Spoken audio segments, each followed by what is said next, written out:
Kanser payudara merupakan kanser paling tinggi di kalangan wanita di Malaysia yang berusia 40 tahun ke atas. Kanser ini boleh dirawat jika dikesan pada peringkat awal, namun kebanyakan kes dikesan lewat dan ini boleh membawa maut. Antara gejala kanser payudara adalah sakit atau mempunyai ketulan pada payudara dan ketiak, perubahan pada kulit dan puting. Kanser ini dapat dikesan melalui pemeriksaan klinikal payudara secara berkala bermula pada usia 30 tahun ke atas. Bagi wanita bergejala, pemeriksaan mamogram dilakukan bermula pada usia 40 tahun. Manakala bagi wanita yang tidak bergejala, saringan mamogram disyorkan bermula pada usia 50 tahun ke atas. Puan Izzati telah disahkan menghidap kanser payudara. Pada mulanya, beliau tidak pernah mengambil tahu mengenai kanser payudara serta tidak pernah melakukan saringan kendiri dan saringan di klinik.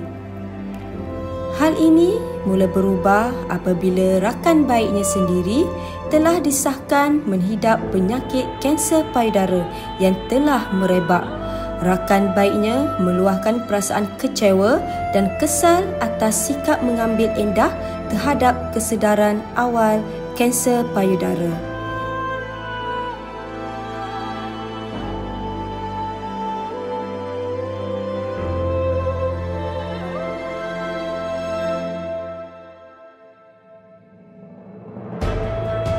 Berita ini membuatkan Puan Izzati risau dan terus pergi mendapatkan saringan awal di klinik kesihatan berdekatan.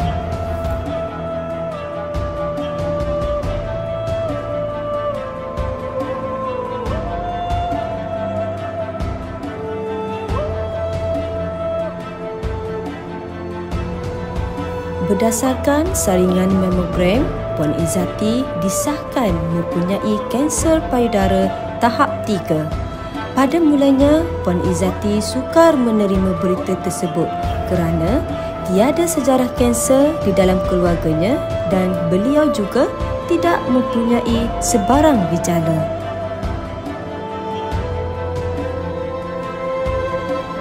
Puan Izzati merasa dunianya gelap dan berasa sangat kecewa kerana mempunyai nasib dan dugaan yang sama seperti rakan baiknya.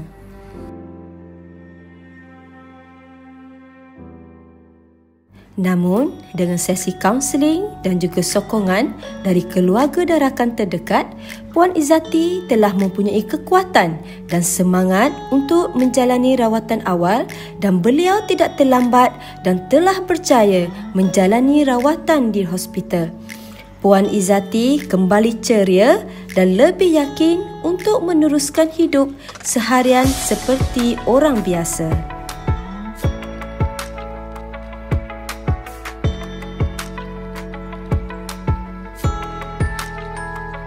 Dan kini, Puan Izzati merupakan kanser survivor dan bergiat aktif dalam memberi kesedaran dan berkongsi pengalaman beliau tentang kanser payudara serta kepentingan pemeriksaan kendiri secara berkala dan pentingnya sokongan emosi terutama daripada ahli keluarga yang terdekat.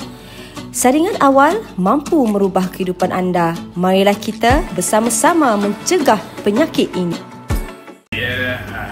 Hakim Menafullah. Ayah saya mengidap kanser otak. Sebelum ni dia mengidap sakit kepala yang agak teruk lah. Tapi kita tak tahu fungsi dia apa. Lepas pada tu kita dapati ayah saya dia hilang ingatan. Daripada situ kita bawa ayah saya pergi jumpa doktor. Doktor sahkan memang ada something lah dekat otak dia. Doktor buat MRI. Memang dia orang besarkan lah, memang ada ketubuhan yang besar. Jadi akhirnya lepas beberapa bulan ayah saya meninggal dunia lah. Kalau ada ahli keluarga kita mengalami macam ada sakit-sakit yang luar biasa yang berpanjangan, boleh buat pemeriksaan dekat hospital ke klinik ke, minta pandangan pada doktor supaya kita dapat kesan kanser lebih awal lah.